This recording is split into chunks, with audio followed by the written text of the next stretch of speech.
Welcome to GetawayGeese. We are Stu and Jane, and with Harry, our Ford custom auto camper, we share our adventures.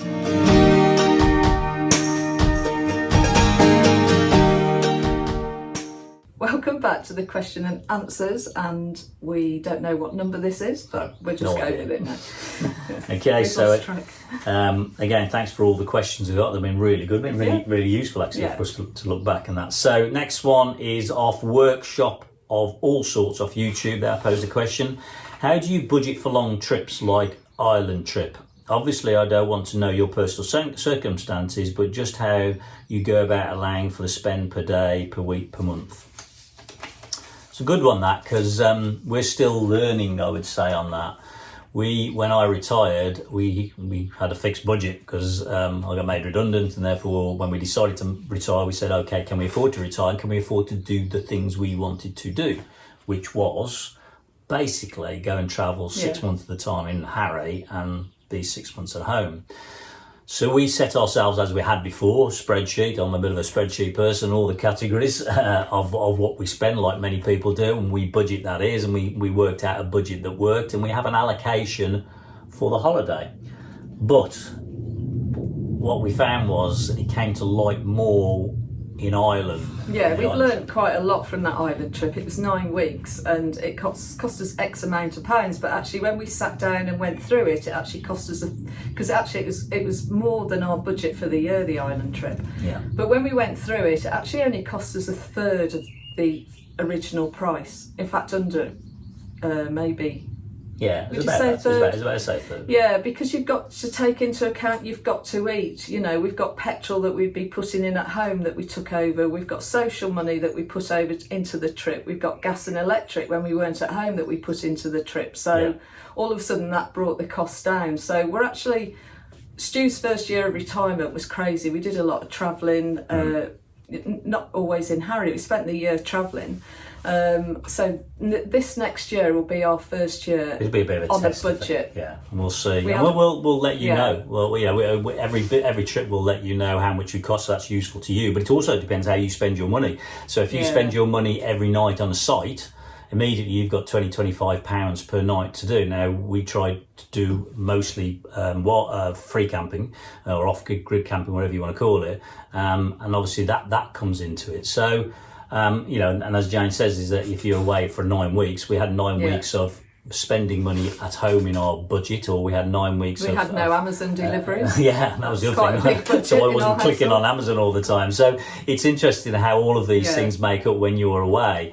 So we do have a yearly budget for holidays, and it's not actually that much, is it? No. In comparison to some holidays we've been hearing about people going away. So, and I think the other thing is the transition in our head from, and we're still getting there with this one, moving from holiday mode into living mode. Whilst we still want to go and experience things we can see, and you can hunt out things that are free. It's always free to go for a walk somewhere. It's always free to go on a beach. We choose to go and have a meal or something like that because we choose to do that, or a big attraction. Yeah, but we'll probably downscale that a bit. I think we're still working on that. We had a bit of a blowout in Ireland, so we're hoping the next trip we can do it cheaper.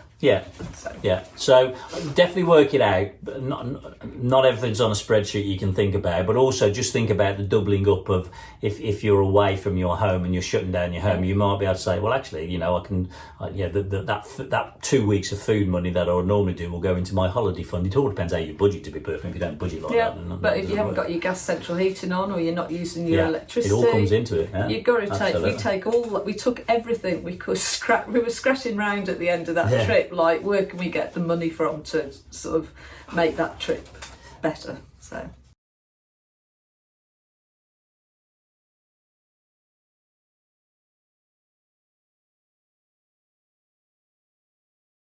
Okay, the next one comes from Campervan Tales. Hi guys, they said, were you glad to get home after the extended trip, and would you do such a long trip again, or even longer? Yeah, so first of all, Ireland was our longest trip. It was 9 weeks. We've never done that in a relatively small van compared to a lot. We've sort of done 4 or 5 weeks up to that point, so that was really pushing us. but we got into a rhythm. Yeah, we could have just kept going. So yeah, we would do a longer trip. We would have carried on in Ireland. We had to get back for certain things. So we got some commitments where we had to get back. We did miss family, but you've got FaceTime and you know, so you're always in contact with them.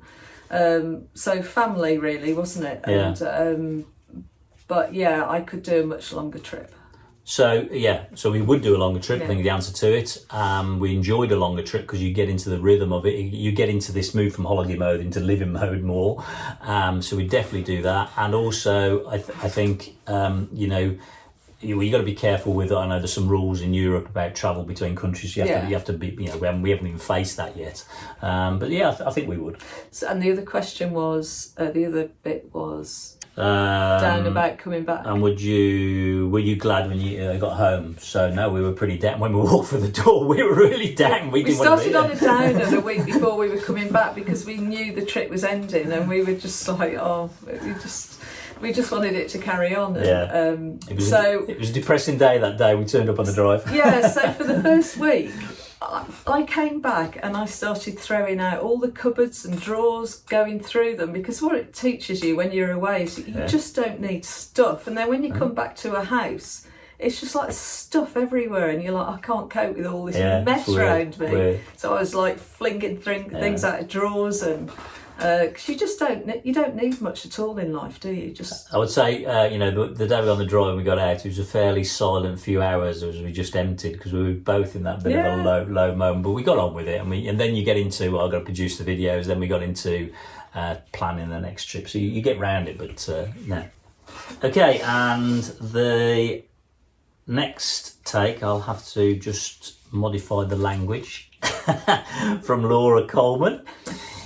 How Stuart reacts to Jane's Mickey take of him when he does the editing. How do I react? So when I see, I guess what you're saying there is I start to produce stuff, because I don't see all the footage, I don't see all what Jane's taken. It surprises me when I'm doing the footage. You know what sometimes. The worst thing is? Stu doesn't know this. I don't know if you know this. Confessions. No. So what happened was we answered one of the questions, do you ever fall out? And we don't. We only fell out once, didn't we? But what Stu doesn't know is that I didn't know that when he got out the van, the GoPro was still recording, and I called him something really bad. Did you see that when you edited? No, I didn't, but I'm going to go back and look at it now. No, you've done it. You'll have deleted it.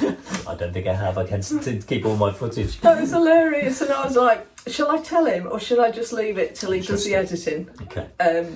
So it might be GetawayGeese in about a week's time after this. I don't think you've still got the tape now. To be perfectly honest, so you probably see, it's not about just Jane taking the mickey out of me. We do it both ways. We've got quite a dry banter. As nice as Stu appears, he's really not. Okay. No, but you're brutal in your assassinations sometimes, in your delivery. But I don't film that. I only film me being. Yeah. But he gives back as much as he gets. No, we have a. It's just the way we just have where we are. We have a great banter. We're always laughing, to be perfectly honest. You know, like any other couple, we'll probably have our down moments, but we get through that. Like any other couple, and I think that's the key thing. But it doesn't bother me. So when I get to it, I'm normally laughing out loud, because it's normally right. That's got to go in the video. So it doesn't bother me. And then when I stop filming, I probably get twice as bad back. Yeah. I give probably more than Jane gives me, in fairness. Yeah, it's just that nobody films that. Yeah. So that's it. So that's the last question in that one. So if there's any other questions, like I said, just drop them in the comments. We're happy to carry on doing these little short videos. We enjoy them. Hope you enjoy them, and we'll see you potentially in the next Q&A video. You're going to go and look at that video. I'm going to look at that video now.